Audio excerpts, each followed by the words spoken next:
E aí, pessoal, de volta aqui na nossa segunda aula. Espero que vocês já tenham assistido à primeira aula, que a gente fala dos aspectos históricos, e a gente já traz aí algumas informações importantes acerca dos compostos orgânicos, né? Acerca das propriedades, algumas características do carbono. Então, é super importante que vocês não pulem as aulas. Nessa aula, a gente vai falar especificamente das estruturas, né? É, Vocês no ensino médio provavelmente já estudaram essa parte de representação das estruturas orgânicas. Mas a gente vai rever isso aqui e para isso eu vou utilizar uma estratégia diferente. Eu vou utilizar os aminoácidos para ajudar nessa apresentação das estruturas orgânicas. Certo, gente? É, de antemão, é muito importante para a química de uma maneira geral e muito especificamente também para a química orgânica, a compreensão dos simbolismos envolvidos na disciplina, né? Então, a química como ciência, né? Como uma ciência que tenta nos apresentar algo que é invisível aos nossos olhos, que são as moléculas, ela usa, né, a química usa de simbologias, símbolos, estruturas representativas, modelos, que são artefatos, né, que nos ajudam a tentar enxergar, né, entre aspas, um pouco do que a gente está querendo mostrar na disciplina, né, ou do que a gente quer mostrar que acontece na matéria. É super importante que a gente entenda as características, né, dos elementos, né, principalmente do carbono, na hora que a gente for escrever as estruturas, né? As estruturas elas têm que ter ali, seguir algumas regras específicas para serem desenhadas de maneira mais fidedigna, né, ao que realmente acontece, ao que realmente existe, certo? Existem muitas formas de representar, né, essas estruturas e hoje a gente vai ver algumas delas. Então vamos lá. Então, gente, nós estamos aqui na nossa aula 2, estruturas dos compostos orgânicos. Como eu falei para vocês, a gente vai falar dos aminoácidos. Os aminoácidos são os blocos construtores das proteínas. Então, o bloco construtor das proteínas de aminoácido tem uma molécula que é a mais simples, que é por onde a gente vai começar agora. Essa molécula é chamada de glicina. Então, pessoal, a glicina tem a seguinte estrutura. Tá? Então, na glicina, o que a gente observa? A glicina tem dois átomos de carbono, né? Onde um dos átomos de carbono ele está fazendo uma dupla ligação com o oxigênio e uma ligação simples com outro oxigênio, certo? Esse arranjo aqui, pessoal, ele caracteriza uma função orgânica que a gente chama de ácido carboxílico. Então, esse arranjo aqui, né, é uma carboxila, tá? Que representa essa função orgânica ácido carboxílico, certo? E também no carbono vizinho à carboxila tem esse NH2, que representa o grupo amina. Tá? Então, para eu ter uma amina, eu tenho que ter um nitrogênio, né, ligado a um carbono saturado, ou seja, um carbono que tem apenas ligações simples. Então, gente, o que caracteriza esses aminoácidos é a presença de uma função orgânica ácido carboxílico e de uma função orgânica amina, onde essa amina tem que estar, né, no carbono vizinho ao ácido carboxílico. Tá? Por isso que a gente chama de aminoácidos, esse grupo de compostos. A glicina é um aminoácido mais simples. Ligados a esse carbono, eu posso ter outros grupos, e esses outros grupos é que vão diferenciar os aminoácidos em questão. Por exemplo, na alanina, eu já observo que existem 3 carbonos aqui nessa cadeia. Lembre que no carbono vizinho à carboxila tem que ter o grupo amino. E esse carbono aqui é um CH. Outro exemplo seria a fenilalanina. Fenilalanina é a alanina tendo o grupo fenil substituindo. Tá? Então veja, nós temos na fenilalanina, que a gente observa nos outros aminoácidos, que é a presença do grupo ácido carboxílico e um grupo amino em um carbono vizinho a ele, né? E aqui eu tenho na alanina e na fenilalanina a diferença é que eu tenho um grupo fenil, certo? Substituindo aqui um hidrogênio, temos um hidrogênio aqui da alanina. Que é o grupo fenil? O fenil seria este grupo aqui. Vocês já viram esse aqui alguma vez? Né? É um benzeno, só que aqui ele é um grupo substituinte, ou seja, ele é um grupo fenil ou fenila. Tá? Então, aqui eu tenho 3 substâncias diferentes. Né? Veja que eu tenho aqui a glicina, uma substância com uma cadeia aberta com 2 carbonos. Né? Na alanina eu já tenho uma substância com cadeia aberta também e 3 carbonos. Né? Na fenilalanina eu tenho uma substância mista. Né? Ela tem uma parte aberta e uma parte que é uma cadeia fechada, que é um ciclo. Certo, gente? E esse ciclo ele tem um que a gente chama de anel benzênico. Beleza? Olha mais um aminoácido aqui que é conhecido como lisina. Então veja, novamente a gente encontra aqui, caracteriza, né, nosso aminoácido, que é o grupo carboxila e o grupo amino. Né? Mas aqui eu já tenho uma cadeia maior, né? Eu tenho uma cadeia com 6 átomos de carbono e veja aqui que eu tenho um outro grupo amino, né? Então tem um segundo grupo amino aí, mas ele não necessariamente ele caracteriza os aminoácidos. Né? Então eu tenho uma cadeia aberta, né, com 2 tipos de funções orgânicas, né? O grupo carboxila e o grupo amino, só que eu tenho 2 grupamentos amino aí nessa cadeia. Certo, gente? Vejam que aqui nesse exemplo da lisina, né, é perceptível que eu escrevi, né, essa cadeia aí em zigue-zague. Né? Por que que eu fiz isso? Né? Porque isso aqui é mais realista com a forma como essa molécula deve estar arranjada no espaço. Né? Era muito comum, né? E ainda é, né? A gente escrever ou ver nos livros, né, a escrita das moléculas dessa forma, né, de uma cadeia, né? Dessa forma aqui, né? Bom, isso, né, essa escrita muitas vezes ela se dá ou se dava, né, por conta de uma característica mesmo gráfica, né, de uma facilidade para desenhar, aí, de obter esse desenho aí com a tecnologia que se tinha antigamente, né, para a produção de materiais didáticos, certo? Hoje em dia, obviamente, com o avanço das tecnologias, a gente tem muito mais possibilidades. É muito mais coerente que a gente se adapte a utilizar as estruturas dessa forma, né, escritas em zigue-zague, certo?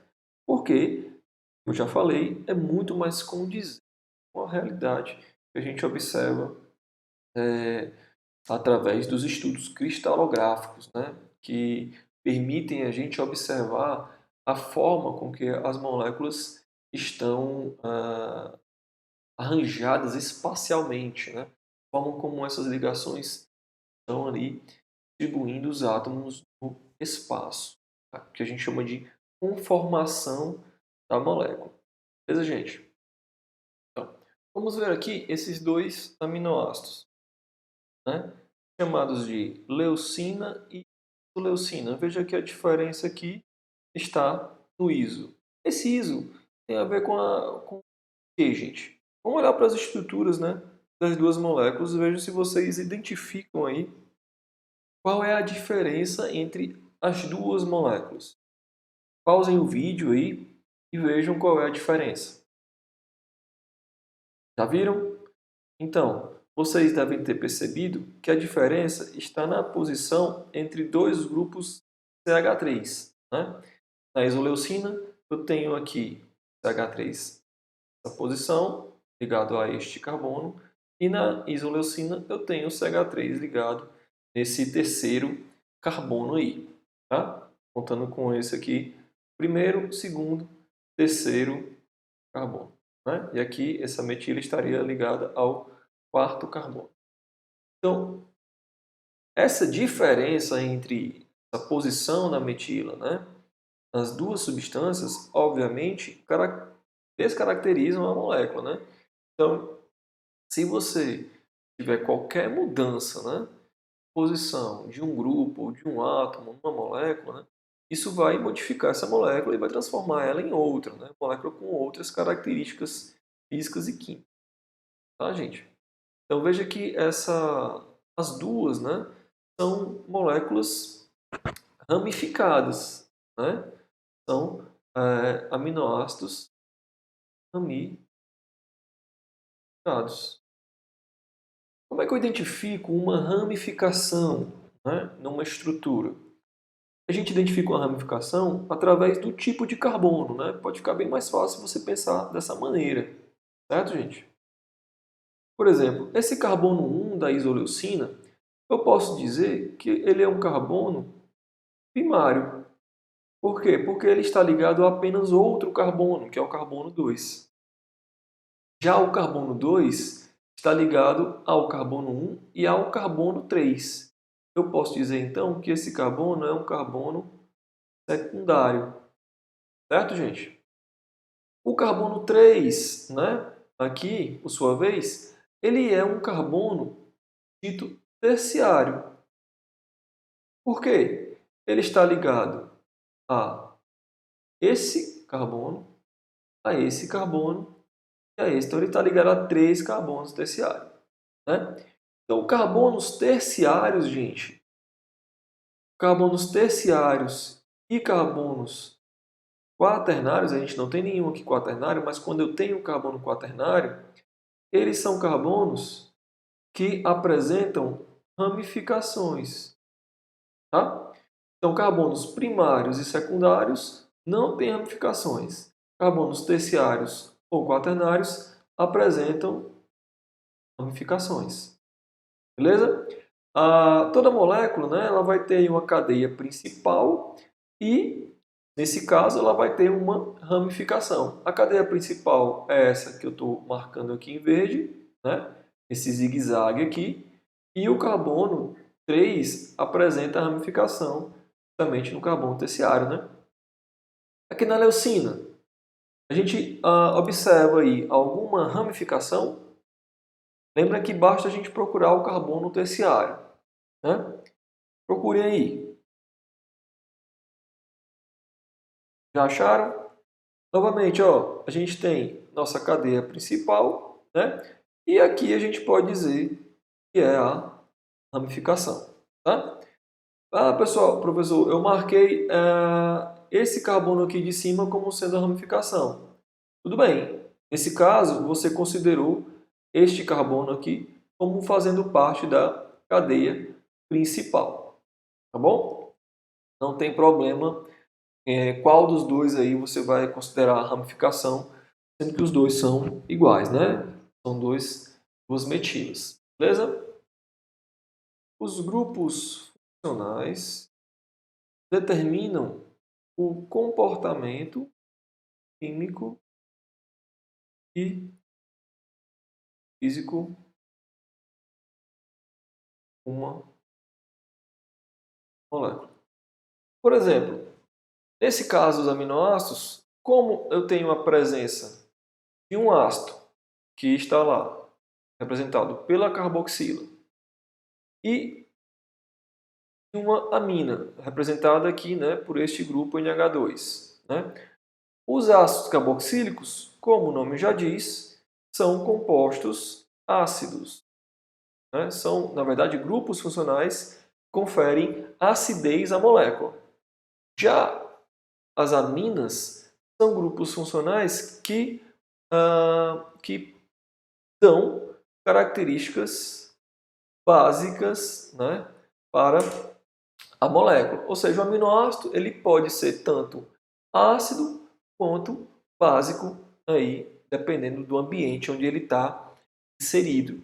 Né? E isso é uma característica muito importante dos aminoácidos, e essa característica vem, né, por conta desses grupos funcionais. Outra coisa importante aqui nos aminoácidos é que eles são solúveis em água. Novamente, isso se dá pela presença desses grupos funcionais, e também por serem grupos polares e capazes de fazer ligações de hidrogênio com as moléculas de água, favorecem a solubilização das moléculas de aminoácido em água.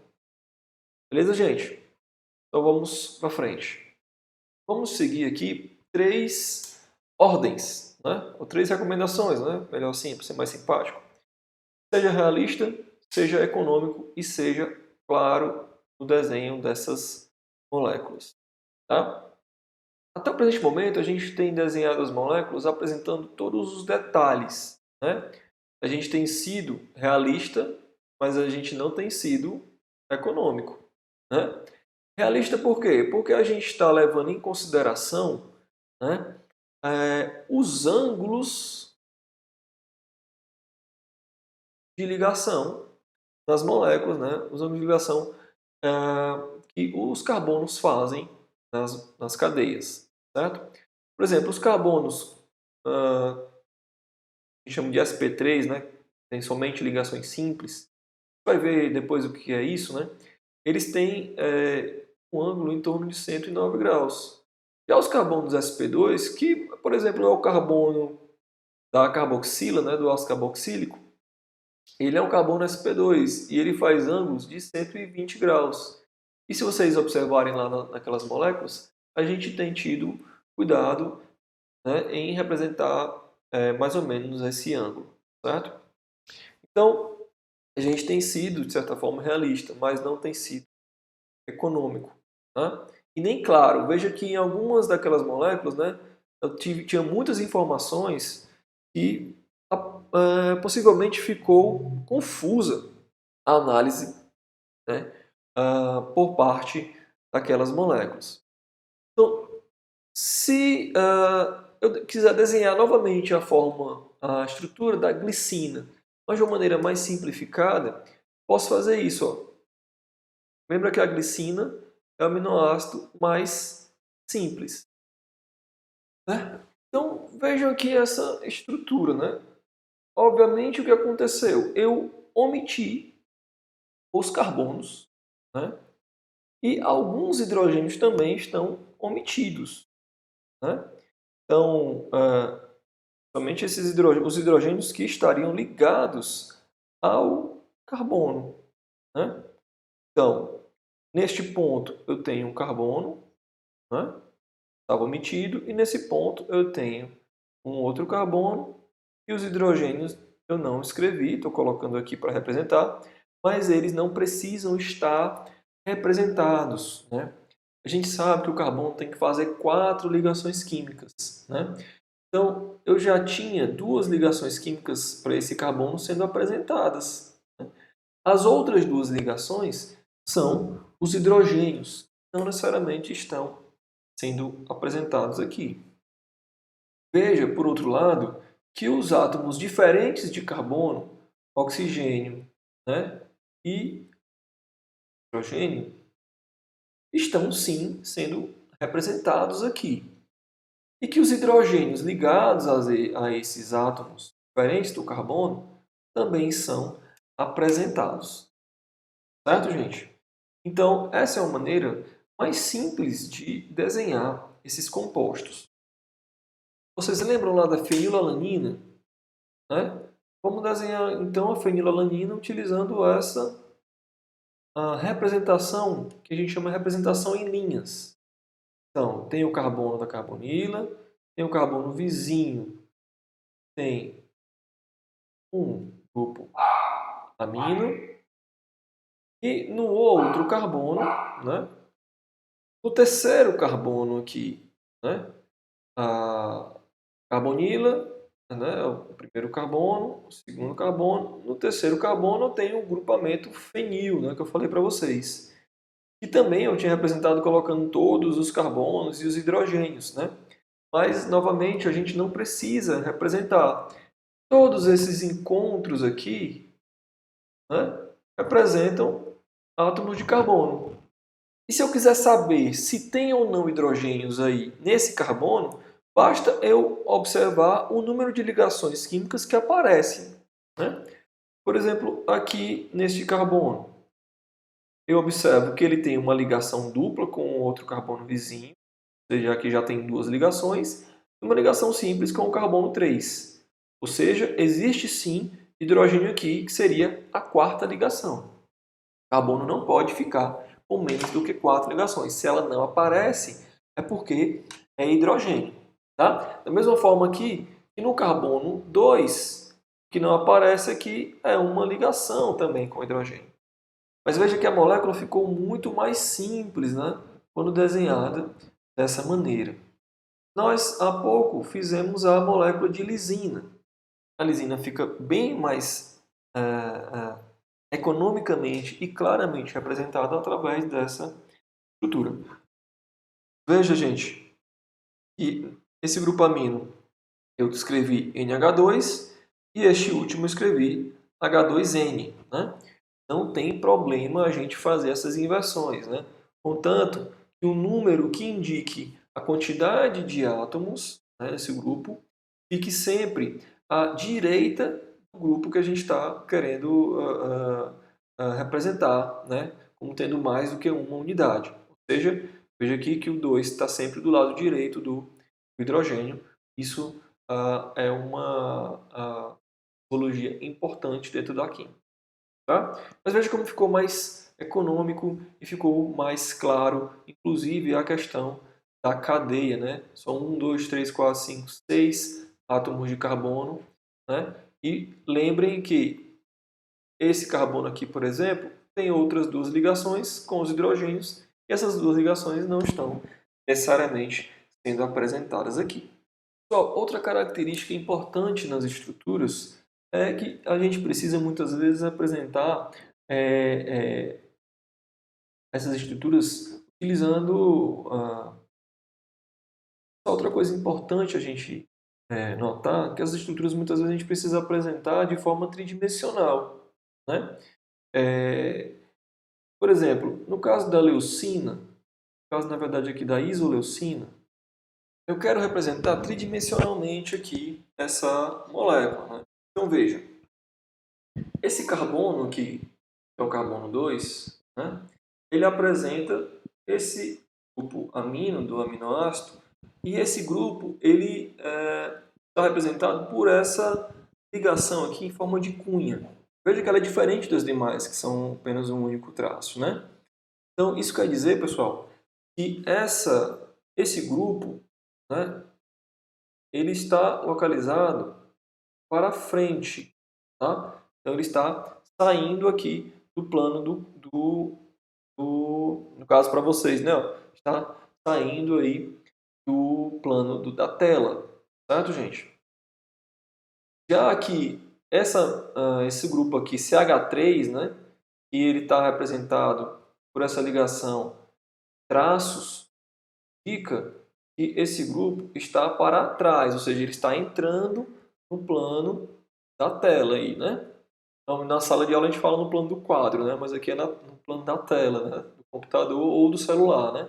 Então ele está para trás, tá? Então se eu pegar o plano da molécula aqui, esse grupo ele está para trás, certo? O NH2 está para frente do plano da molécula, beleza? Então, veja que interessante. Essas linhas simples, elas mostram essas ligações no plano da tela. Né? Eles estão aqui nesse plano da tela. A linha em forma de cunha está para frente e a linha tracejada está para trás. Aqui nesse carbono 2 a gente está vendo 3 ligações. Né? A terceira ligação, a quarta ligação não está apresentada aqui.